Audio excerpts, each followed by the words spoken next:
Join us every Wednesday for InFocus, a weekly talk show produced by the SKNIS Information Service, where we provide exclusives with key persons within the government and discuss pertinent, relevant, and interesting matters that affect us all. Tune in every Wednesday, live on ZIZ Radio and streamed live on Facebook at SKNIS Media and ZIZ Online. InFocus, your government, your business.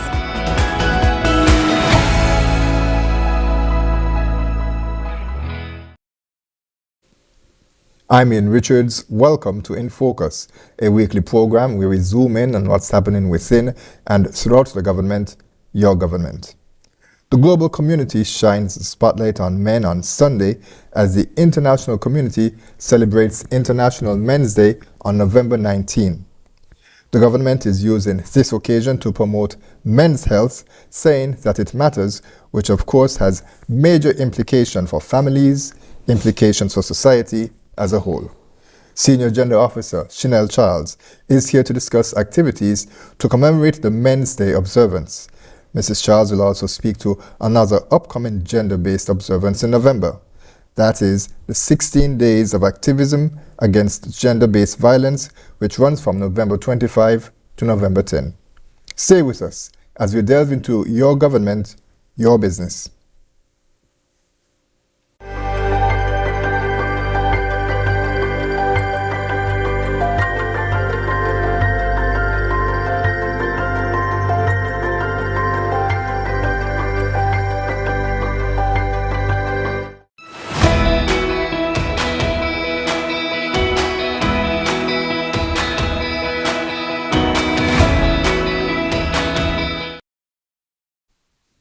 Welcome back to InFocus, and allow me to welcome at this time Mrs. Shinnel Charles. Ms. Charles, you're from the Department of Gender Affairs. Welcome to InFocus. Thank you, Ian. Thanks for welcoming me today. My name is Shinnel Charles. I am the Senior Gender Field Officer within the Department of Gender Affairs. But you're also alone?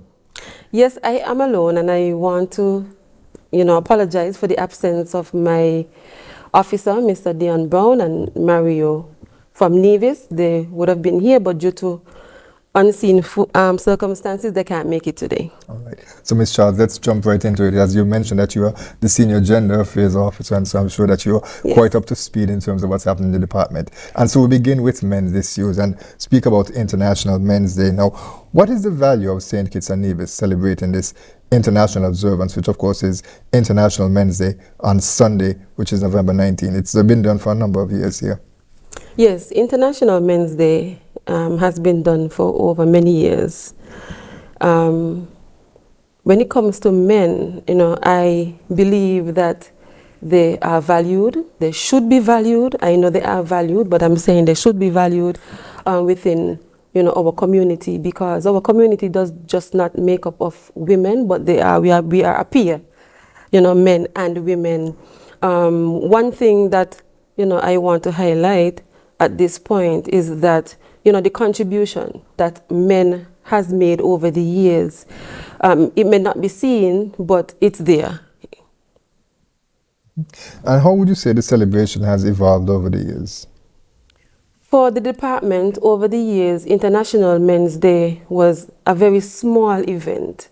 It used to be we invite I must say I could remember maybe 5 men were awarded a very small ceremony, with a small snack plate. And then over the years, when we would have had more sponsors and agencies coming on board, it started to get a little larger. Even up to the very awards, we had also improved on the awards. For example, there were awards like Legacy Award, the Prime Minister's Award, the Humanitarian Award, and the Company of the Year Award. So over the years, International Men's Day for the department has grown tremendously. And you said that it moved from essentially having just a simple award ceremony with a snack plate to having a more formal engagement. I know this year they're going to be in Nevis for that. Yes, this year it's a joint collaboration, and I'm happy to say it's a joint collaboration between St. Kitts and Nevis, because it's one federation, and that is what we want to show the world, that we are one, and we are working together as one. The theme for this year is Men's Health Matters. Now, that's a very broad theme overall, men's health. What aspects is the ministry focusing on for this? Well, for this year, according to the theme, Men's Health Matters, the department is focusing on mental health. Besides, we have physical health and different aspects of our health, but the ministry, the department is focusing on men's health. The international theme, I think it's zero male suicide. That's what zero it was, male, right. So for us, because men don't speak out, I guess men don't really go to the doctor and things like that. That is why we wanted to concentrate this year on men's health, because men's health matters. Mm-hmm. And so we break it down now in terms of the different aspects, because as you mentioned, we don't have a high rate of suicide here in St. Kitts and Nevis, and of course we thank God for that. Yes. But there are men who are suffering in other ways. There are men who are encouraged, or who I would say that they've grown up to, as we would say, man up. That means keep your emotions inside. That means that you should be seen in a certain light, portrayed in a certain way by society. Right. How do you get around that? Because it's as you mentioned, the mental health aspect of it, it is really damaging men. So let's talk a bit about, first let's start with the mental health aspect. How do you get around that? How do you get men to come out and to be able to express themselves and to admit that they may have a problem and seek assistance as it relates to mental health? I believe that we need to be more sensitive when it comes to men and men issues. I think because we grew up in a culture where men are supposed to be, the macho figure, that they tend to hold everything in.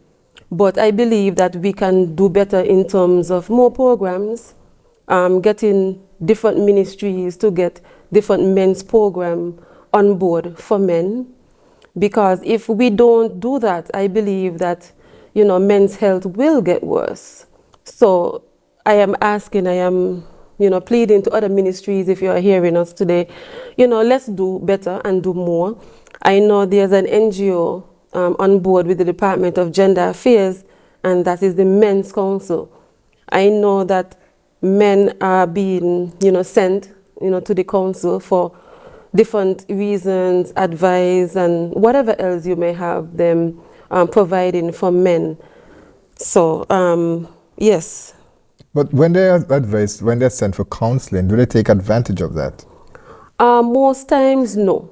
We really have to keep calling and making sure that they go, encouraging them that, it's your health, and your health matters. And you have children, you have a family, and you need to take that into priority.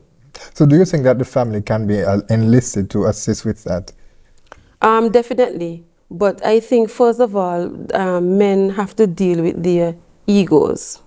They have to be aware and recognize that, I have a problem and I have to deal with it. And I believe that as persons within the society, that we need to be more sensitive. I think one of the contributing factors is our culture, what we expect from men. And I think, we need to do more in terms, maybe even more radio programs. Let's talk more. Let's have more safe spaces so that men could express themselves. Okay, and so that's the mental health aspect of it. Now, what about the physical health? I know the department, of course, we as men, that the persons who say that, there's nothing wrong with me. We prefer to suffer in silence. That goes not just for the mental health, but also for the physical health. So how is the department tackling that there to encourage men to seek assistance if they are feeling ill physically, and also generally to just lead a better, healthier lifestyle?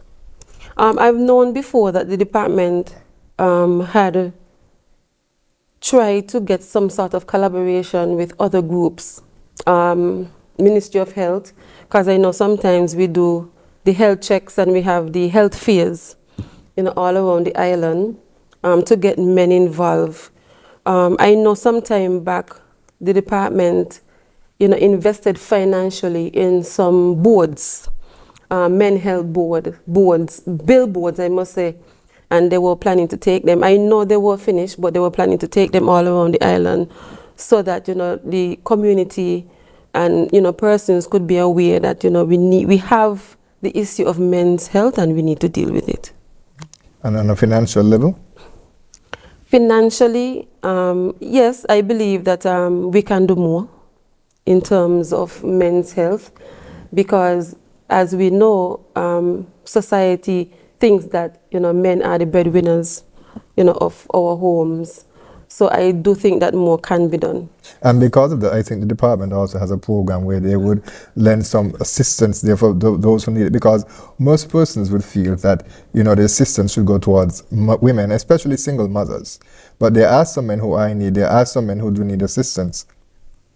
Definitely, we've had men in the department who would have needed assistance, and men who are single parent. I've known that the department, have stepped in and provided, referrals for food, counseling services, and also, prepare to get the children, settled back into their home according to whatever situation that, had arrived. I know one time we've had a male who had a family. Well, I don't remember the amount of children that he had to take care of because the mother had died. And I know the department stepped in, and all of us as a unit came together to help him, get back on his feet with his children.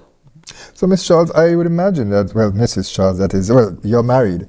Yes. And so, what is the conversation like with your husband? Is he, or your father, your siblings, if you have any in terms that are males, are they open to seeking assistance? Are they open to expressing themselves? How do you deal with that on a personal level? Because I think that your story may be something that someone can help to deal with in terms of coping strategies that they can use. Well, the men in my life, I know that, in my family, the women have to be the pushers to get them to go to the doctor, to get them to speak out. And I think these things start from a very young age. And it tends to, what I realize that it tends to continue, growing up from small within school. So it just becomes a norm. It becomes a norm. As a woman, it's a bit challenging to get the males in your life moving forward, get things done for themselves. So for me, it's the same. And earlier you said that men should be valued in society. So how do you value the males in your life? How should society value the men? How can they show that? I believe just as how women are valued, I believe men should be valued as well, because our life and procreation cannot progress without a male, cannot progress with just a female only. We need both partners. And even in the spiritual realm, the Bible talks about a man and a woman. So I believe that, men in our lives are very important to us. And there are things that men can do that women can't do. I can agree to that. Okay. Now, this year, of course, the ministry, as we mentioned, is celebrating International Men's Day, and there have been a number of activities held. But one of the things I want to point to is the fact that there seems to be a lot of media engagement. Tell us a bit about the strategy behind that. Okay, the department have been on a number of radio stations, and it's more about awareness, getting the issues out there about men, getting people to realize that, our men matters, our men's health matters.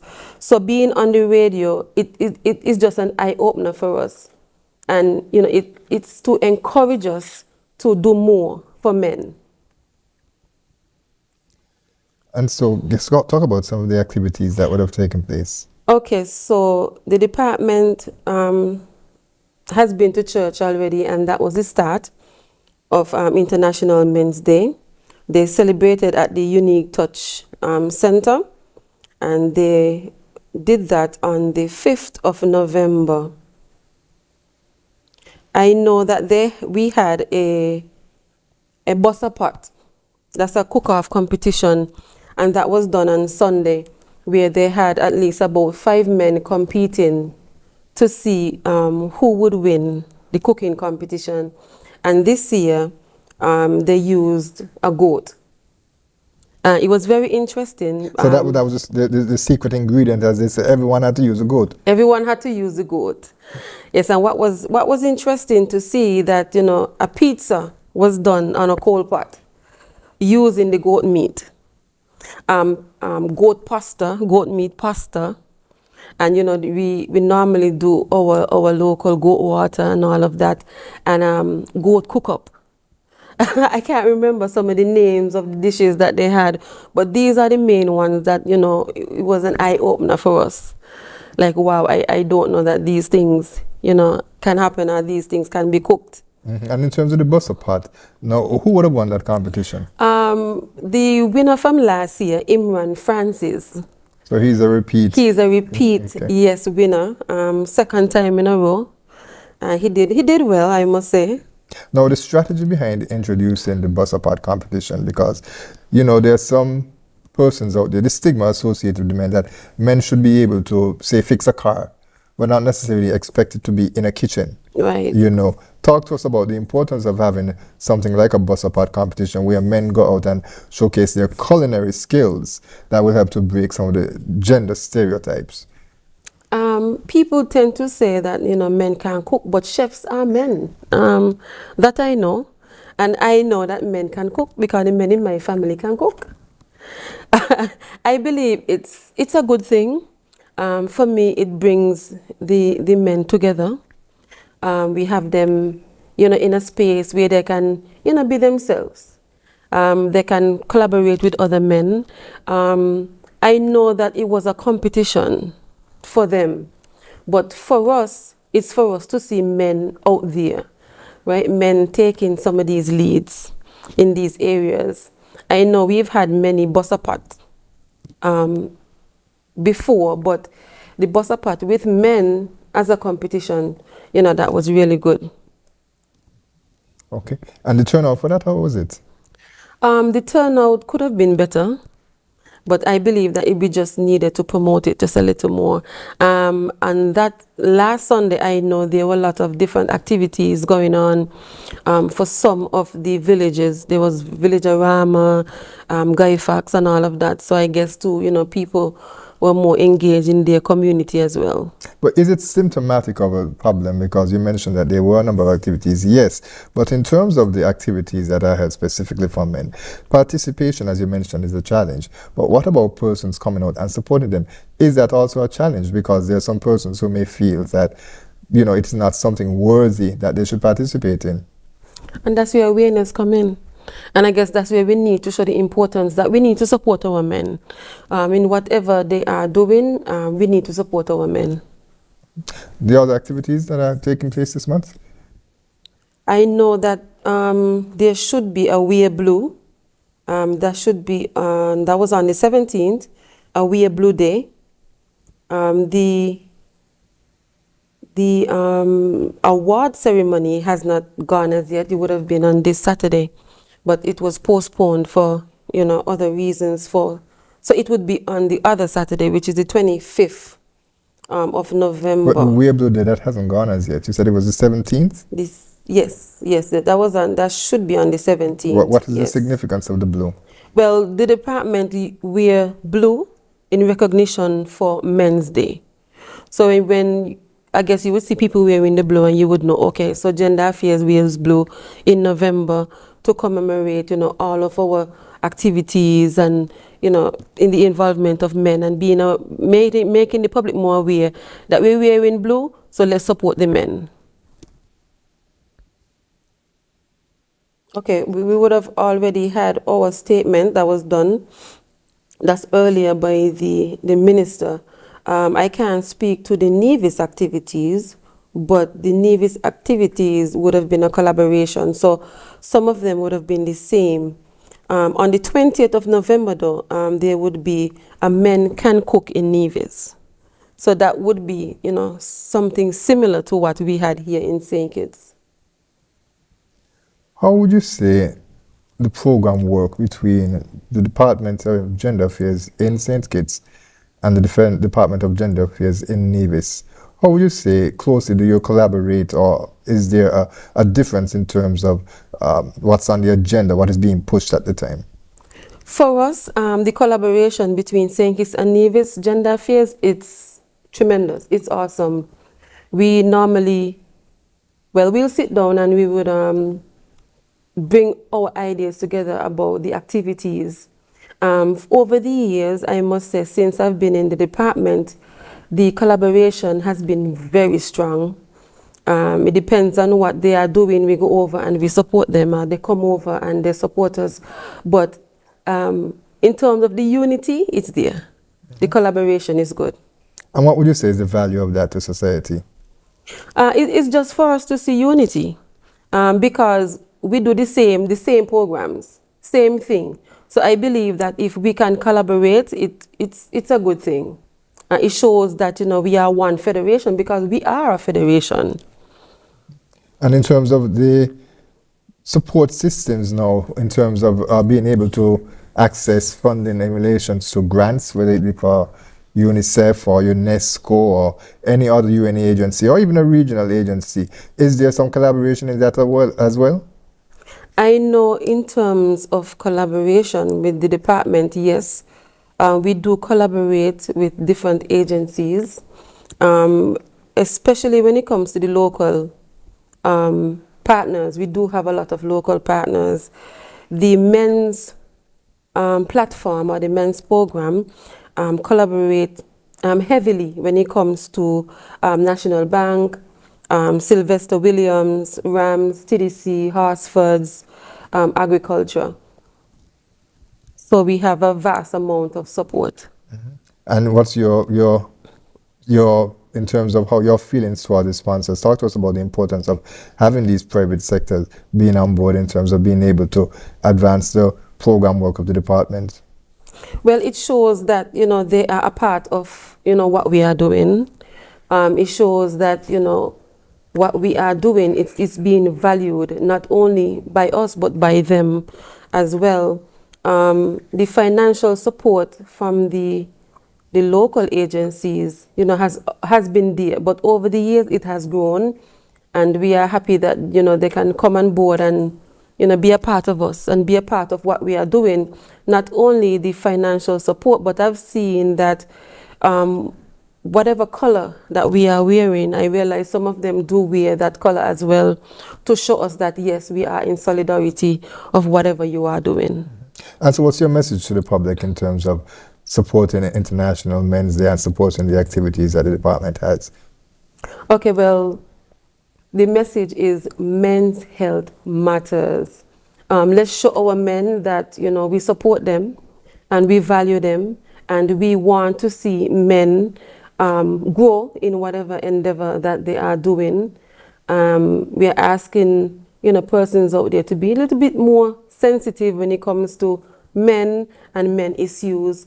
And as women in homes, in our homes, let's encourage our men, you know, to be, you know, I must say the breadwinner or the main person in our homes. You know, encourage them to be better and to do more for themselves. Ms. Charles, of course, there is another activity that celebrates gender-based relations here in St. Kitts and Nevis, and also on the international stage, which is coming up. That would be, as we mentioned at the top, the 16 days of activism against gender-based violence. And so we're going to take a quick break, and when we come back, we're going to talk a bit more about that. Okay. Stay with us for more in Focus.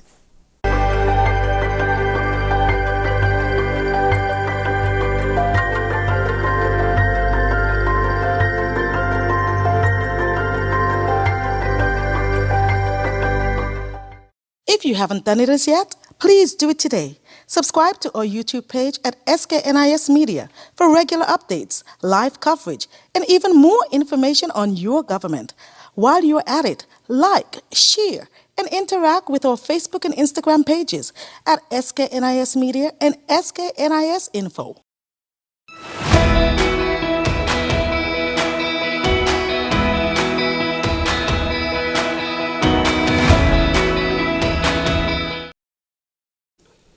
Welcome back to InFocus. We continue our discussion with Mrs. Shinnel Charles, who is a Senior Gender Officer here at the Department of Gender Affairs in St. Kitts. Ms. Charles, welcome back. And we want to touch on, as you mentioned, the 16 days of activism against gender-based violence.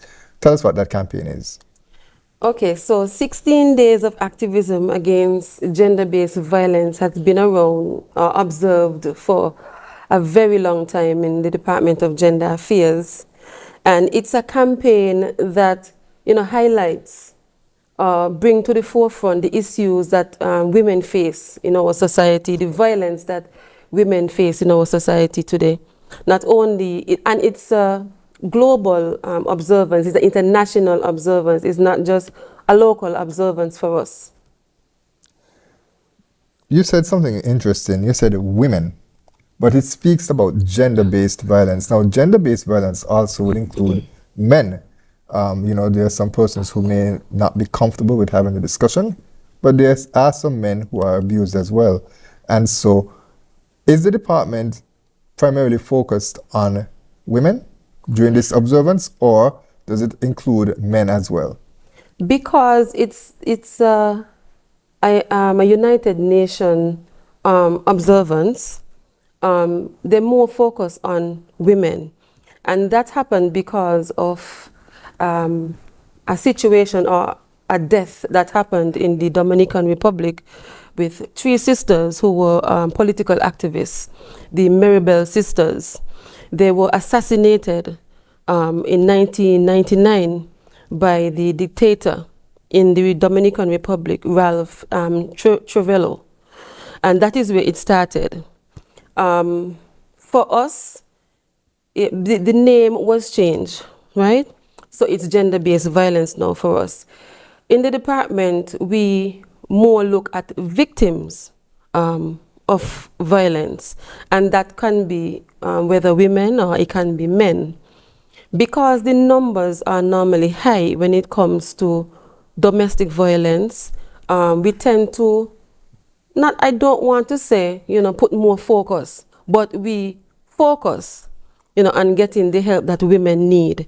Yes, men are abused, and I can stand attest to that men are abused, and I have seen a couple of them, visit the department and trying to get help. So, because it's an international observance, and because the UN calls it 16 days of activism against violence against women and children, that's why we push, domestic violence along with other violence, because for us, we would include the schools, and the schools, it's boy and girl, and that's gender-based. If you have violence, that is perpetrated to boys and boy, or girl and girl, we know it's gender-based violence. And so, in addition to changing the name here locally in terms of making the focus on gender-based issues as opposed to violence against women, did we see any shift as well in terms of the programming work to account for that? Because I'll give you an example. I know a case where there was a male who went to a local police station to report that he was a victim of abuse. And there are some of the officers he reported that who basically laughed him out of the police station. We have heard of many cases, where, the men go to make complaints and the police would smirk, at them. And the ones that we've had who came forward to report, we made sure as a department that those men got the justice that they needed. I must say that we are doing a lot, in terms of pushing men, victims of domestic violence forward. I don't know if I'm jumping the gun here for you, but one thing that we wanted to concentrate in the department this year is to help the offenders, the perpetrators of domestic violence, right? I don't want to speak much of the specific activity because of the sensitivity of it, but it's what we are doing is to bring our men or bring our perpetrators together, because our perpetrators can be women as well, in a safe space this year. Have them, talk about, the experiences, how they got to the point where they were, where they are today, right? So we are, in terms of doing, we are doing a lot. We also are focusing on our gender policy this year. It's been in the process of rolling out for us, and then we have our protocol, right? Our domestic and sexual violence protocol that we are working on to get the help that we need from the other agencies to come on board with us, and let's help our victims and perpetrators of domestic violence. Let me just jump back in terms of the report that you mentioned in terms of the police department. Now, has the department engaged the police and any other agencies as well, to whether it be security related or maybe something to change the attitude in the work environment to help men who maybe suffered? So you mentioned that the officers would smirk and essentially, like we said, laugh out to the police station. So was there that direct engagement, not necessarily with the officer in particular, because of course there is a chain of command that must be followed? Would you say that there would have been some follow-up with that in terms of being sensitizing persons who may have perpetrated such? That is what the department is working on, and that's the protocol. We work very closely with the Special Victims Unit when it comes to helping victims of domestic violence.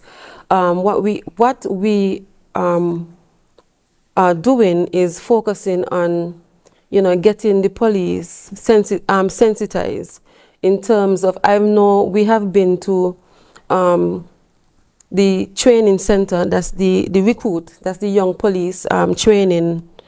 I can't remember which month we were there, but sometime back we were there, and we took the protocol with us, and we did some training with the police recruit, sensitizing them about, domestic violence and their role when it comes to domestic violence.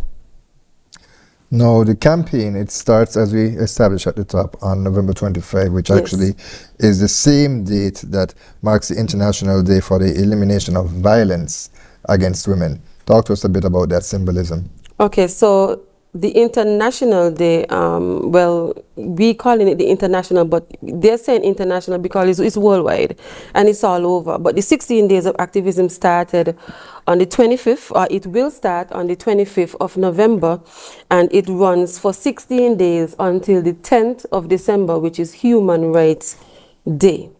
Before, I had talked about how it started with the United Nations General Assembly, who started it, but the assassination of these 3 women were on the 25th of November.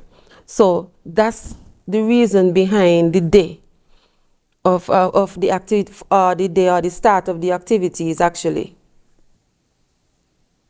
Okay. Now, in terms of having a day like that, do you think it unfairly distracts from issues that men face, particularly in society?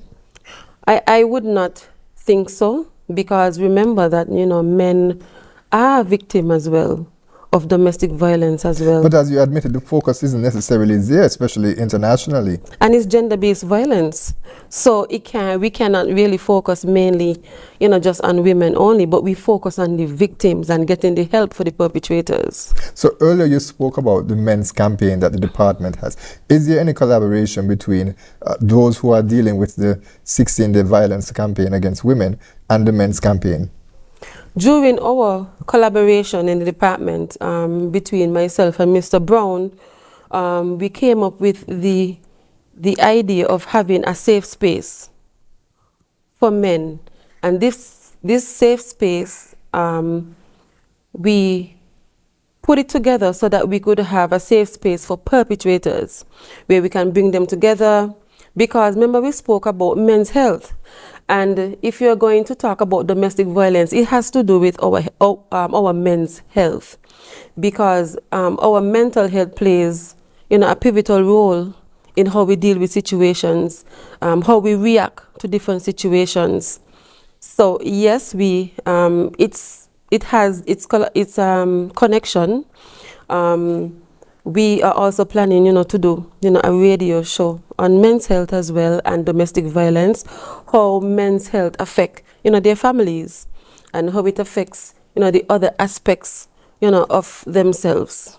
But Mrs. Charles, I want to go back to that collaboration, because you mentioned the safe area, and that is what you were referring to earlier by saying that you won't necessarily get into the specifics of it. But why would, or how do you make me, let us say that I am someone who perpetrates violence against women. How do you get me to come to that area where I would feel comfortable in admitting to you that I beat my girlfriend, I beat my wife, and where should I sit here and explain myself to you? Basically, I feel like you're getting into my business. It's none of your business. It's within my family. It is within my home. You have no right there. I've been hearing that a lot, but I believe that we are supposed to make people comfortable in whatever situation they're in. And if you come to the department and you're explaining your situation, and I realize that you are not too comfortable in talking because I'm a female, we have our male officer and we have our director who is a male. So if you feel more comfortable talking to another male, that is fine as well with me. You can do that. But what we tend to assure men that it's not women affairs anymore. It's gender affairs. It means that both of us, both male and female. So your issue is as important, as a female who is a victim of domestic violence. And over the years, we have had men who came to the department, and I must honestly say there were only, one man who didn't want to talk to me about his issues. I guess he was really upset at the time. But his issue was resolved. But the other men who, I spoke with, they were quite comfortable, and I made them feel comfortable that it's okay. I understand and I know what is happening outside on the street, that men are being laughed at, scoffed at, for being a man, actually. And so, were you any success stories that you have to share? Were the turnaround there? We've had about 4 men who've had success stories in the department. But yes, they were successful, but yet they do not, want any engagement with the public. Because at one point I wanted to do a documentary with one of the males, who had a success story, and he had preferred to blur his face right, and alter his voice. So even though we've had them, they still, want to keep it private. But we have had stories. Which leads to another question, in the sense that if I come to you and I were to pour my heart out, essentially, and tell you some of the challenges that I'm having, do I have to be concerned about facing prosecution, that the information will be passed to the police, that the information will be taken and used against me in court? What I would say about that is, once you do not talk about, killing yourself, which is suicide, or killing someone else, I think that being confidential is very important to us. And I guess that's the only how I would try to get any male help who comes to the department. And we stress a lot on confidentiality. And that is where the council also comes in as well too, the collaboration with the National Council. Yes, because they are part of our ministry as well. Okay, so quickly, we're almost out of time for this program, but I want to touch on the theme for the campaign. It's Unite, Invest to Prevent Violence Against Women and Girls. Here we have again talking about this investment. Speak to us about the theme. The theme is an international theme. The theme was created by the United Nations. So, and every year it's always about, women and girls for them. But for us, it's, as I said before, it's about victims for us. And I know because we have more victims who are females, we concentrate on females. But during the campaign, we always try to use an activity where we could include the men and children.